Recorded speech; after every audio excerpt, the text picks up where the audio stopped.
The water was about here. Not deep enough to sit, not deep enough to lie down without effort. The shallowest water I have ever stood in. And called it a cold plunge. I still got everything I came for. I want to tell you about that day, because I think it said something, not just about cold water, but also about what we actually need in order to feel okay, and about what happens when the conditions are not what you hope for, and you get in anyway. This channel is about cold water plunging and exploring the Danish coast. If you want to disconnect from a fast-paced life and just enjoy the sound of the water, welcome. You'll experience how each plunge feels, so follow along to discover the beauty of this part of Scandinavia. Let me take you there. I had seen this spot before, not in person, but in the way you see a place when someone describes it. A long jetty, open water at the end, the kind of spot you put on a list and then forget about for a while. And that morning I decided to go. I did not overthink it, actually. That is something cold water has quietly taught me. The longer you think about going in, the more reasons you find not to. There are spots you reach and you know they are not so welcoming. Too exposed, wrong angle of the wind, the kind of grey that feels oppressive rather than calm. But this was not that. The pier stretched out over the water. The kind of structure that has been here long enough that it feels like it belongs to the landscape. I walk slowly. I always walk slowly towards the water. I am not sure when that started, but maybe it was a way of letting the place arrive before you do. The wind was there from the beginning. 6 meters per second, that's about 20 feet per second. Which, if you do not have a reference for that, is enough. Enough to make you aware of how cold this is going to be. The water was close to 6 degrees Celsius, which is 43 Fahrenheit. So on a paper, a normal day for this kind of thing. And then I looked down. Shallow. It is very shallow. I could see the bottom. But not in the way you occasionally glimpse it through clear water. I mean, I could see individual stones. The texture of the sand. And I chose not to investigate further. My reaction was, And my second reaction was, okay, so what do I do with this? The thing about shallow water during a cold plunge is that nothing is automatic anymore. In deeper water, you step off the ladder. The cold meets you on its own terms. And then there is a kind of negotiation that happens mostly on the water side. You're not in charge. The cold tells you what is happening. In shallow water, however, you are making decisions the whole way through. Do I walk further out? How far is far enough? Is that seaweed or is this something else I should be concerned about? What about the cold and the wind and the conditions? What about my mindset? And suddenly you have a long list of questions, slowing you down from actually going into water. So I walked a bit, slowly, carefully, the sand shifting under my feet and in the way that makes you reconsider your footing each step. But eventually I was ready, so I completely lie down in the water. That was the first time. Here is the honest version of what happened. The first 30 seconds were not quiet. They were the opposite of quiet. Every part of my body that touched the water had an opinion. Loud ones. The cold at this temperature is not cruel, but it is very direct, and it does not ease in. It just arrives. And on top of that, I was managing the ground beneath me. The waves pushing against my body and wanting me to fall underwater. Just the kind of awareness that made me realize if I don't focus even further, I will fall under the water. And it is cold. And every second counts. What I noticed about this kind of experience, the kind where the conditions are definitely not ideal, is that your body skips a step. In a perfect cold plunge, there is a moment where the initial shock passes and you settle. Your breathing slows. The cold becomes familiar. You find a kind of stillness inside the cold.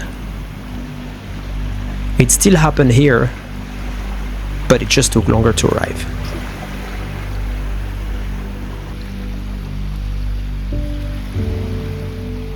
And honestly, cold water does not negotiate with whatever is running in your head. It simply replaces it with something more immediate.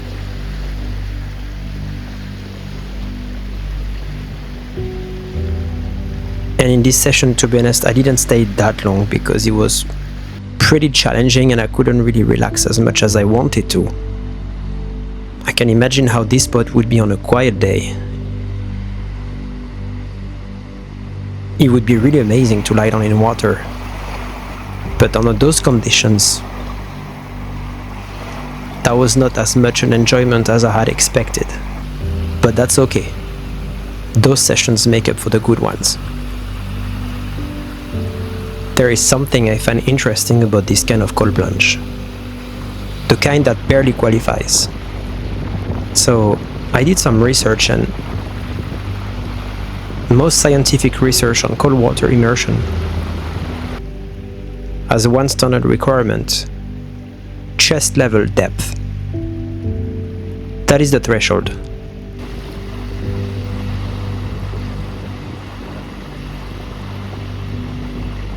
Winter bathing in Denmark has changed considerably over the last decade. The average age of a regular winter bather has dropped from around 40 to closer to 30. Almost every Danish town now has its own winter swimming club. A Danish study published in 2024 looked specifically at regular winter bathing and its relationship to mental health. And the results were consistent enough to put in writing. The blue space, being near open water, combined with the ritual nature of the cold plunge, those two things together seem to matter. I keep thinking about the difference between optimal conditions and real conditions. We talk about cold plunges and about most things really, as if there is a correct version and everything else is a compromise. The right depth, the right temperature, the right amount of time, the right method. But I've been doing this long enough now to know something. The days I almost did not go because of the wind, or my motivation, or because it was late and the light was going, those are sometimes the days that gave me the most.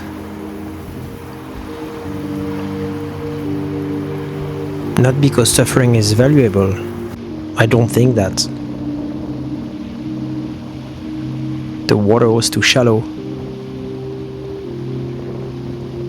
The footing was uncertain. The wind made it harder to settle. And honestly, I'm really glad I got in. That is all I have, and that's an amazing experience I got to have today.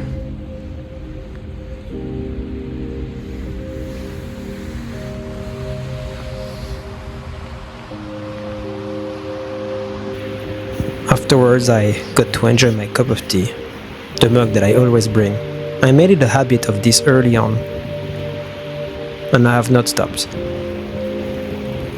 There is something about a hot drink after cold water that is almost unfairly satisfying. The contrast is not subtle. Your hands wrap around something warm, and there is a small, almost animal gratitude in it. So I sat there for a while and no one else was there.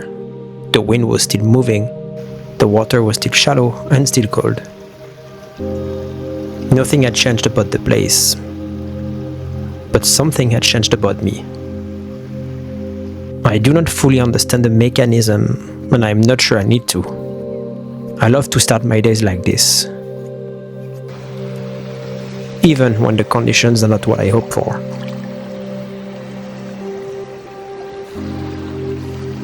And there is something in the water, something in the cold, in the act of choosing it. It makes me feel good for the rest of the day. And I have not found an exception yet. Maybe the depth of the water matters less than I thought. Or maybe the real threshold is not measured in meters of water. Maybe it is something smaller than that. The decision to put on your shoes, to drive out, to walk to the end of the pier and look down. Even when what you find is not what you expected. And then to get in anyway. That is, I think, the only condition that actually matters. If you have found something that does that for you, that quiet things, even for a little while, I would genuinely like to know. You're very welcome to comment, and I'll make sure to respond to it. By the way, I'm just an ordinary guy who really happens to love the cold and water. Thank you for watching, and see you in the next episode.